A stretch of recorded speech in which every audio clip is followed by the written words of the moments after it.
Shri Ram Jai Ram Jai Jai Ram. Shri Ram Jai Ram Jai Jai Ram. Shri Ram Jai Ram Jai Jai Ram. Shri Ram Jai Ram Jai Jai Ram. Shri Ram Jai Ram Jai Jai Ram. Shri Ram Jai Ram Jai Jai Ram. Jai Shri Ram. चारी पिंडी चारी ब्रह्मांडी ऐसी अष्टदेहाची प्रौढी प्रकृति पुरुषांची वाढी दश देह बोलिजे ऐसे तत्वांचे लक्षण आत्मा साक्षी विलक्षण कार्यकर्ता कारण दृश्यतयाचे जीव शिव पिंड ब्रह्मांड माये अविद्येचे बंड हे सांगता असे उदंड परी आत्मा तो वेगळा पाहो जाता आत्मेच्यारी त्यांचे लक्षण अवधारी हे जाणोनी अभ्यांतरी सदृढ धरावे एक जीवात्मा दुसरा शिवात्मा तिसरा परमात्मा जो विश्वात्मा चौथा जाणीदे निर्मलात्मा ऐसे चारी आत्मे भेद उंच नीच भासती परिचारी एकची अस्ति ये विषयी दृष्टांत सम्मती सावध ऐका घटाकाश मठाकाश महदाकाश चिदाकाश अवघे मिळून आकाश एकची असे तैसा जीवात्मा आणि शिवात्मा परमात्मा आणि निर्मलात्मा अवघा मिळून आत्मा एकची असे घटी व्यापक जे आकाश तया नाव घटाकाश पिंडी व्यापक ब्रह्मांश त्यास जीवात्मा बोलिजे मठी व्यापक जे आकाश तया नाव मठाकाश तैसा ब्रह्मांडी जो ब्रह्मांश त्यास शिवात्मा बोलिजे मठा बाहेरील आकाश तया नाव महदाकाश ब्रह्मांडा बाहेरील ब्रह्मांश त्यास परमात्मा बोलिजे उपाधी वेगळे आकाश तया नाव चिदाकाश तैसा निर्मलात्मा परेश तो उपाधी वेगळा जय श्री राम.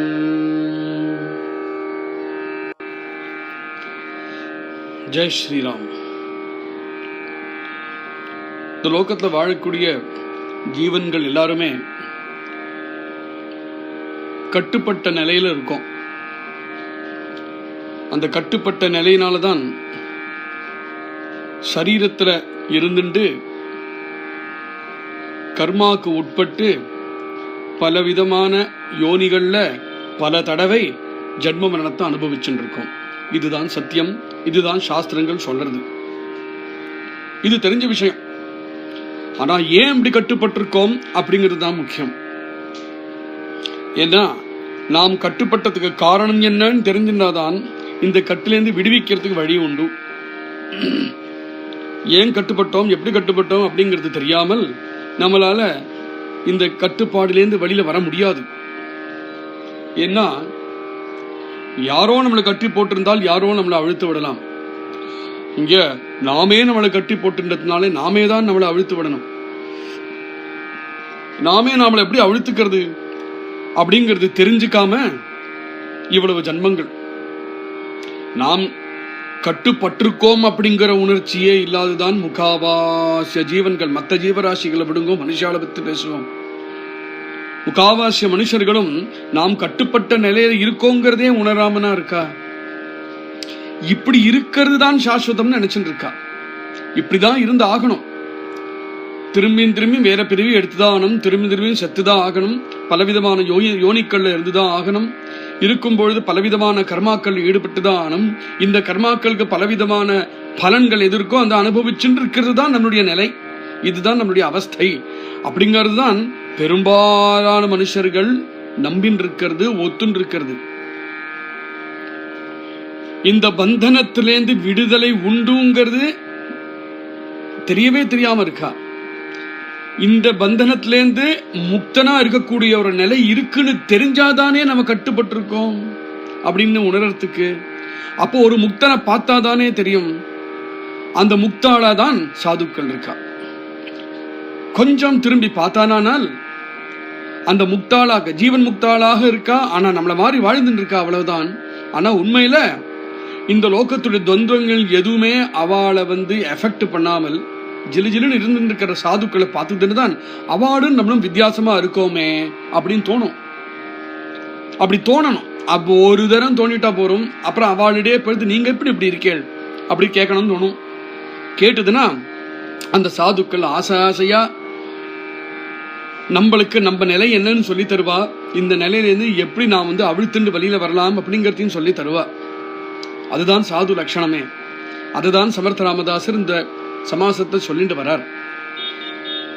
அந்த சாது சங்கத்துக்கிட்ட போனதும் முதல் விஷயம் சாது என்ன சொல்லி தரார், நீ இப்படி கட்டுப்பட்டு பந்தனமாக இருக்கக்கூடிய ஒரு நிலையில் இருக்கிறதுக்கு காரணமே நீதான்பா. கர்மானால பந்தனம் பட்டிருக்கேன்னு நினைச்சுக்காத. கர்மாலாம் அப்புறம் வந்தது. நீனே ஏதோ காரணமா சர்வவியாபியாக அவ்யக்தமாக இருக்கக்கூடிய பரம்பொருள் தான் நீ. ஏதோ ஒரு காரணமா ஒரு சங்கல்பம், அந்த சங்கல்பத்தை அந்த சங்கல்ப பலத்திலேருந்து தான் ஜீவனாக மாறின. தேக புத்தியோட இருக்கேன். எப்போ தேக புத்தி வந்துடுத்தோ கேந்திரித்தமா தான் இருக்கே. உனக்கு ஒன்ன மாத்திரம் தான் தெரியாது, உனக்கு ஒன்ன மாத்திரம் தான் தெரியறது அப்படிங்கறத ஆரம்பிச்சு இந்த சாதுக்கள் நம்மளுக்கு பாடத்தை சொல்லி கொடுத்து நம்மளை முக்தாளா ஆக்கி விட்டுடுவா.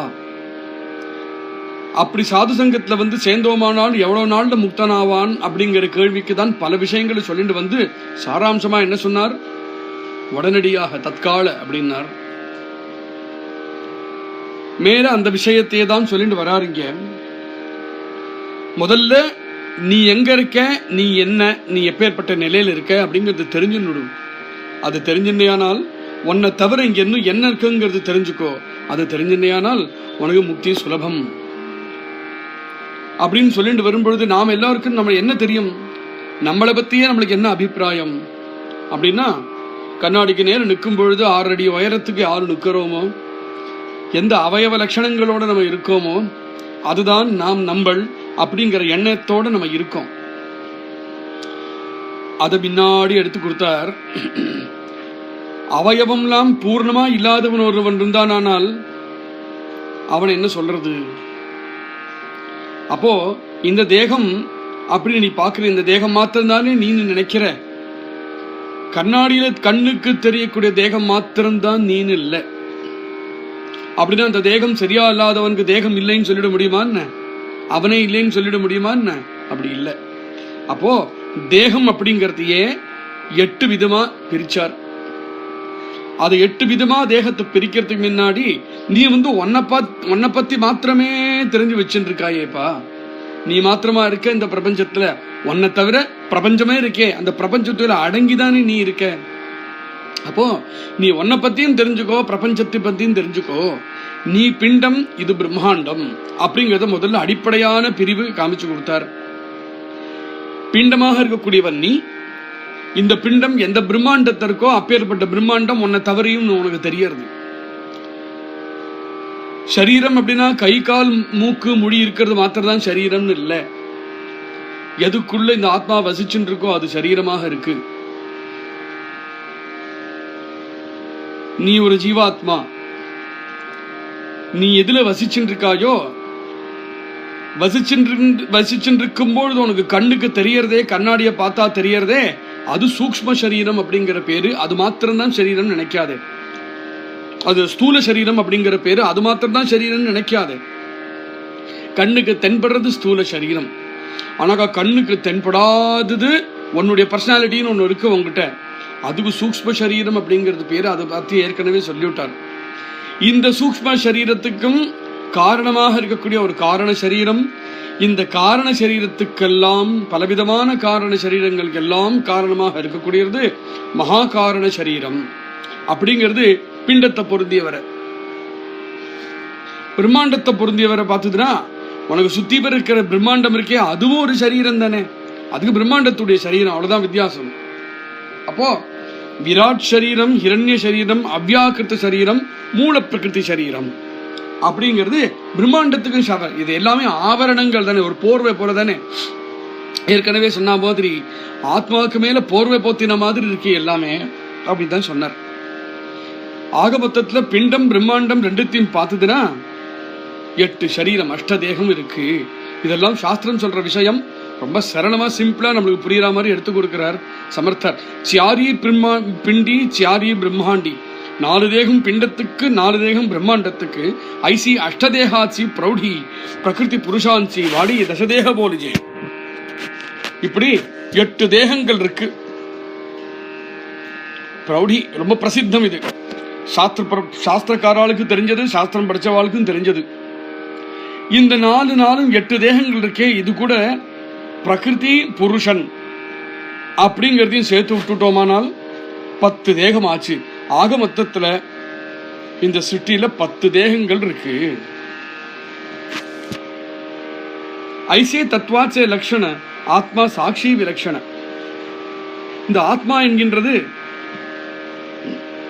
எல்லாத்திலையும் பிரவேசிச்சிருக்கு, இவ்வளவு தத்துவங்களையும் பிரவேசிச்சிருக்கு. ஐசே தத்வாச்ச லட்சணம். ஆனால் எதுல பிரவேசிச்சாலும் விலட்சணமாகவே இருக்கு. எதிலையும் கட்டுப்படாம இருக்கிறது தான் ஆத்மா. உண்மையா எல்லாத்தையும் சஞ்சாரம் பண்ணிட்டு இருக்கே தவிர ஆத்மா தான் எதனாலையும் எஃபெக்ட் ஆகாம லிப்தமாக ஆகாம இருக்கு. ஆத்மா சாட்சி பூதமாக தான் இருக்கு. ஆத்மா சாட்சி விலட்சணம். காரிய கர்த்தா காரண திருஷ்யத்தையாச்சே. காரிய கர்த்தா காரண திருஷ்யத்தையாச்சே. தான் எதுவும் பண்ணறதுல, தான் எந்த காரியமும் பண்ண வேண்டிய அவசியமும் கிடையாது. எந்த காரியம் நடக்கிறதுக்கு தான் காரணமாகவும் இல்லை, வெறும் சாட்சியாக இருக்கு. ஆனால் அது இருக்கிறதுனாலதான் எல்லாம் நடக்கிறது. அதோடைய சந்நிதியில, அதோடைய சாநித்தியத்தை எல்லாமே நடக்கிறது. எப்படி ஒரு தர்பார்ல ராஜா வரும்னு உட்காந்து இருக்கான், அவனா போய் ஏதாவது வேலை பண்றான்? இல்ல, பண்றது இல்லையே, சாட்சியா பார்த்துட்டு இருக்கான். அவன் தர்பார்ல வந்துட்டான்னா டக்கு டக்கு டக்கு டக்கு டக்குன்னு அந்தந்த வேலைகள் எப்படி அவாவா பண்றாளோ அது மாதிரி ராஜா மாதிரி இருக்கு இந்த ஆத்மா. சாட்சியாக இருந்துட்டு இருக்கு.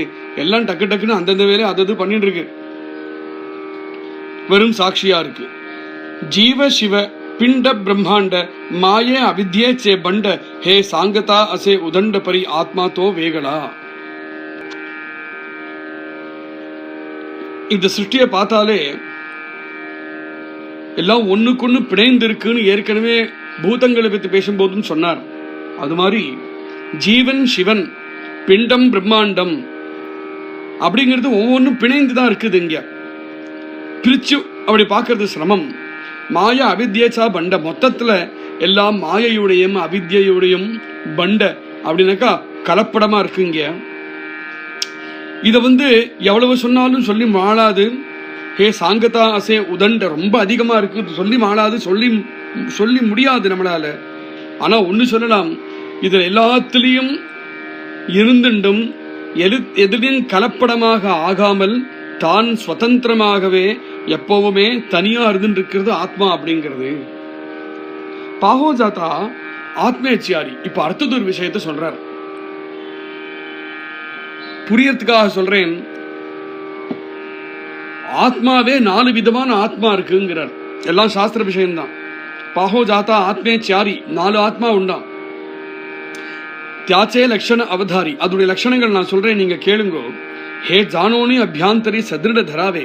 இந்த விஷயத்தை மனசுல வாங்கிட்டு திருடமா மனசுல பிடிச்சு வச்சுங்க. அது நீங்க ஏக ஜீவாத்மா, துசரா சிவாத்மா, तीसरा परमात्मा जो विश्वात्मा, चौथा जानिदे निर्मलात्मा, ऐसे 4 आत्मे.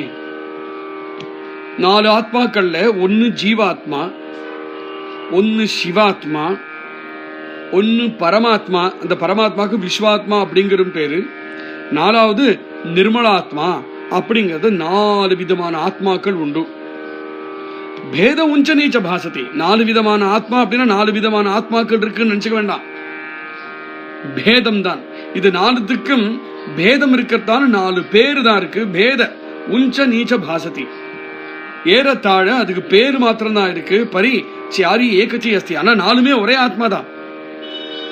ஆனா அந்த 4 ஆத்மாக்கும் பல நிலைகள்ல பல பேர். அது மாதிரி 4 நிலைகள்ல இருக்கு இந்த ஆத்மா. ஒரே ஆத்மா தான், 4 நிலையில் இருக்கிறதுனால 4 பேரோட இருக்கு. ஏ விஷயம் திருஷ்டாந்த சம்மதி சாவத ஐகா. இது கொஞ்சம் புரியறது சிரமமா இருக்கும் உனக்கு ஸ்ரோதா சிஷ்யா. நான் ஒரு திருஷ்டாந்தம் சொல்றேன், நீ கேள்.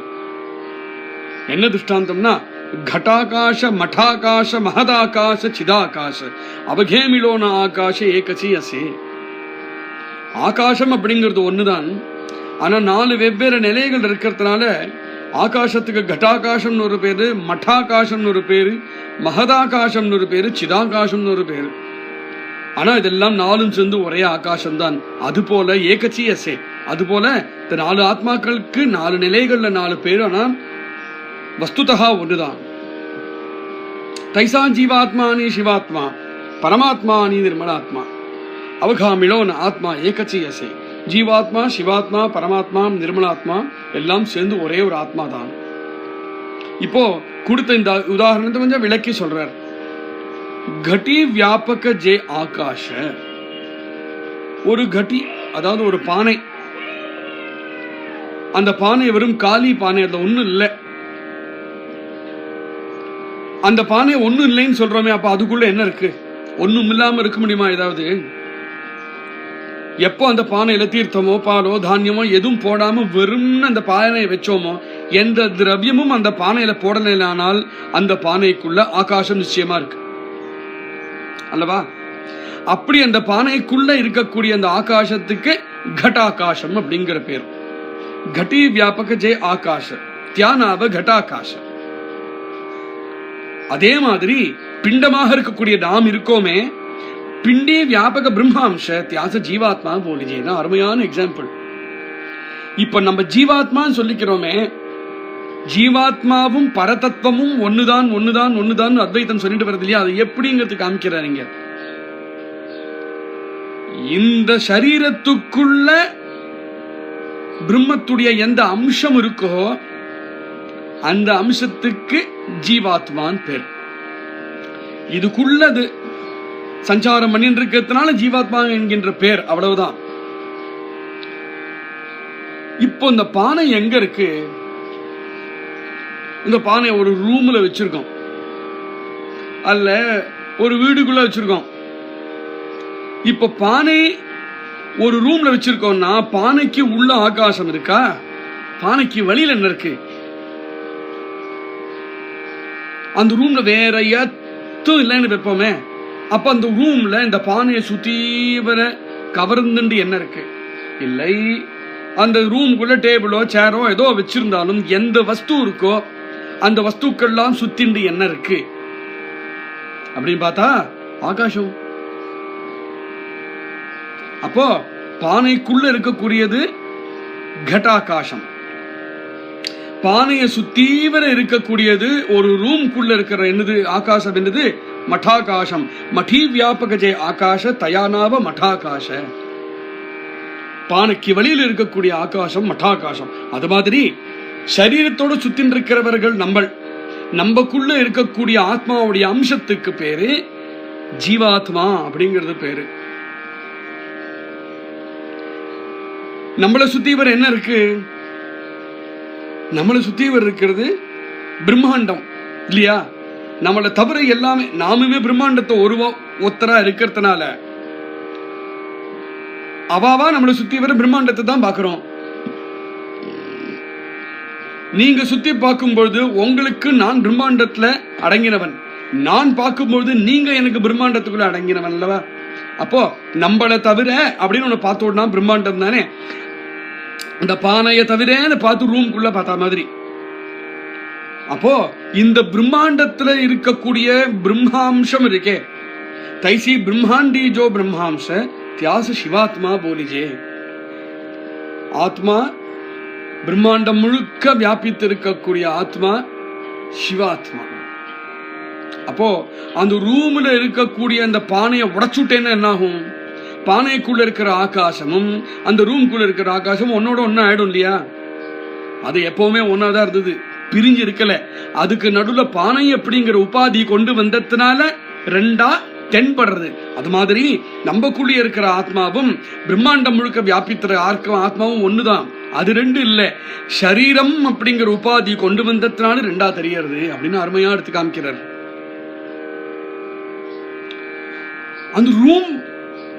அந்த ரூம் இருக்கே, இந்த வீடு இருக்கே, மடம் இருக்கே, அதுக்கு வெளியில என்ன இருக்கு பார்த்தா அங்கனும் பெருசா இருக்கு, இடம் இருக்கே, இன்னும் விஸ்தாரமா இருக்கே. மட்டாபாஹேரியில அந்த அப்போ பானைக்குள்ள இருக்கிறது வரைக்கும் பானை மாத்திரம் தான் தெரிஞ்சது, பானையிலேருந்து வெளியில வந்து பார்த்தா ரூமே தெரிஞ்சது. இதுதான் நம்ம ஆத்மசக்தியை புரிஞ்சுக்கிறது உயர்றதுன்னு அர்த்தம். பானைக்குள்ளேயே இருந்துட்டு வரைக்கும் நான் இந்த சரீரம், நான் இந்த சரீரம், நான் இந்த சரீரம்னே இருக்கான். டேடே பானை எங்க இருக்கு பாருடா, ஒரு பெரிய ரூம்ல வச்சிருக்கிறா, அந்த பானைக்கு வழியில ஏதோ இருக்கு பாருடான்னு பார்த்தோன்னா பிரம்மாண்டமே தெரியறது, மட்டம் முழுக்க தெரியறது. இது சாது வந்து காமிச்சு கொடுத்தா தானே தெரியும் ஞானமா. அது மாதிரி சரீரம் மாத்திரம்தான் நான் நினைச்சுட்டு இருக்கிறவன் பார்த்ததுன்னா சரீரத்துக்குள்ள எது இருக்கோ அதுதான் சரீரத்துக்கு வழியிலையும் இருக்குன்னு அப்படிங்கிற ஞானம் அவனுக்கு வந்ததுமே பிரம்மாண்டத்தை பார்க்கறான். பிரம்மாண்டம் முழுக்க ஏதோ இருக்கு, அதுதான் சிவாத்மான்னு வந்துடுத்து பேர். இப்போ மட்டாபாஹேரட ஆகாச பிரம்மாண்டமும் உனக்கு தெரிஞ்சதுதான் பிரம்மாண்டம். இந்த பிரம்மாண்டத்துக்கு வழியிலையும் ஒண்ணு இருக்கு, மட்டாபாஹேரல அந்த ரூமுக்கு வழியில் இருக்கிற மாதிரி. மட்டாபாஹேரல ஆகாஷ தியானாவ மகதாகாஷ, அதுக்கு மகதாகாசம் அப்படிங்கிற பேர். ஊரு மாதிரி வச்சுப்போமே, இந்த ரூம் வந்து நீங்க இருக்கக்கூடிய ஊர்ல இருக்கு, அந்த ஊரு முழுக்க தான் உங்களுக்கு பிரம்மாண்டம். அதனால ரூமுக்கு வழியில வியாபித்து இருக்கிறதே மகதாகாசம். ஆனா இந்த ரூமுமே வந்து இந்த ஊருமே வந்து உங்களுக்கு தெரியற வரையிலும் தான். இந்த ஊருக்கு அப்புறமும் இருக்கு, அது அப்புறம் அதை எக்ஸ்பேண்ட் பண்ணிட்டே போச்சுன்னா போகிறதுனால தான் மகதாகாசம். அதனால மகதாகாசம் அப்படிங்கிற நிலையில வந்து பொழுது எக்ஸ்பேண்ட் ஆகி போயிட்டே இருக்கு. ஒவ்வொரு உபாதியா தாண்ட உபாதிய தட்ட அந்த ஆகாசம் விசாலமா ஆகிட்டு போகிறதுனால மகதாகாசம். அப்புறம் என்ன ஆகும் தெரியுமா, இந்த பிரம்மாண்டங்கள் மாதிரி எவ்வளவு பிரம்மாண்டங்கள் இருக்கோ, எவ்வளவு சிருஷ்டிகள் இருக்கோ நம்மளுக்கு தெரியவே தெரியாதே. கடைசியில என்ன ஆகும், இதுக்கு மேல சிருஷ்டியும் கிடையாது அப்படின்னு ஒரு எல்லை வருமே. இதெல்லாம் ஜடவஸ்து தானே, அது ஒரு எல்லை உண்டு. சிருஷ்டி அப்படிங்கிறது ஒரு எல்லை இருக்கு, நம்மளுக்கு வேணா அதுக்கு கணக்கு போட தெரியல. அதுக்கும் சாஸ்திரம் போய் தொடர்ந்து போய் அங்க சொல்றது, இந்த சிருஷ்டிக்கும் வழியில எப்பேற்பட்ட பிரம்மாண்டமும் இனிமே கிடையாது, எப்பேற்பட்ட உபாதியும் இனிமே கிடையாது. பிரம்மாண்டா பாஹேரேல பிரம்மாம்ச, இந்த பிரம்மாண்டத்துக்கு வழியிலையும் பிரம்மாம்சம் இருக்கு.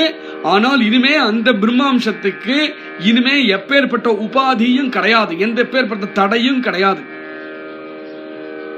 கடத்துக்குள்ள இருந்த ஆகாசத்துக்கு அந்த மண் பானை தடையா இருந்தது, மட்டத்துக்குள்ள இருந்த ஆகாசத்துக்கு அந்த மட்டம் தடையா இருந்தது, மட்டத்துக்கு வழியில இருக்கக்கூடிய ஆகாசத்துக்கு பிரம்மாண்டமே தடையா இருக்கு.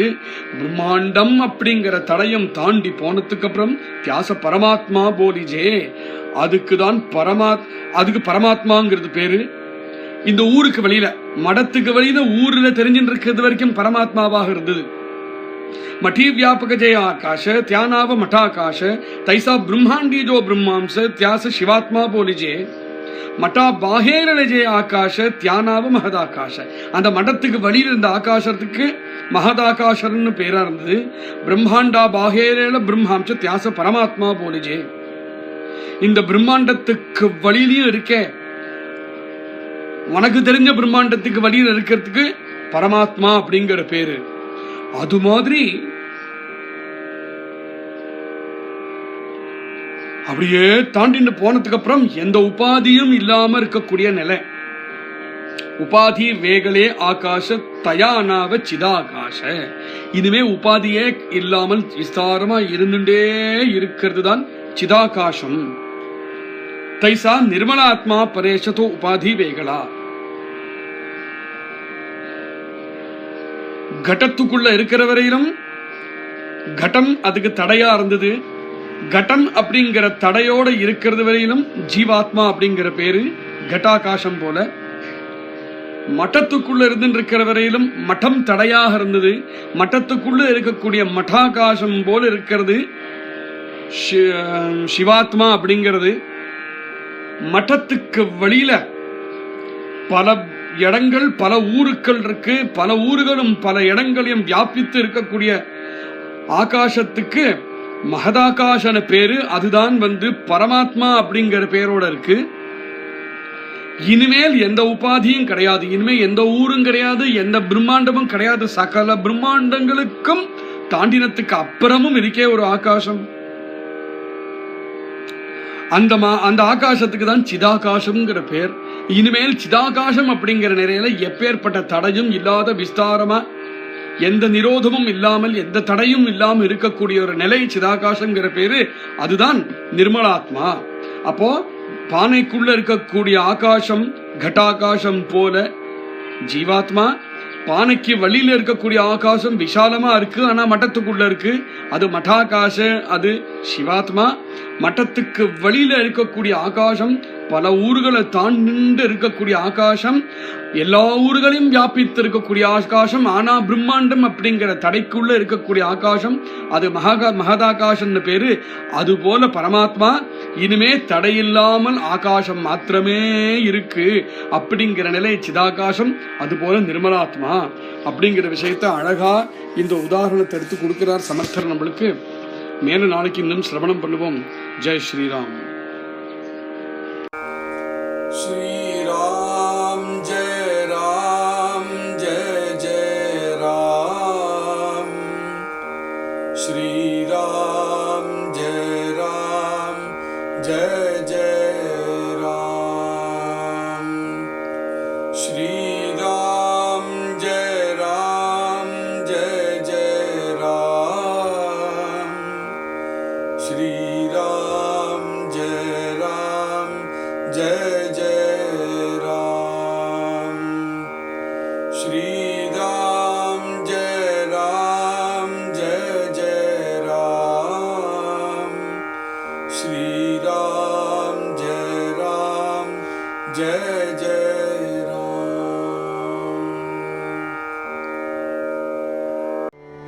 ஹரே கிருஷ்ணா ஹரே கிருஷ்ணா கிருஷ்ண கிருஷ்ணா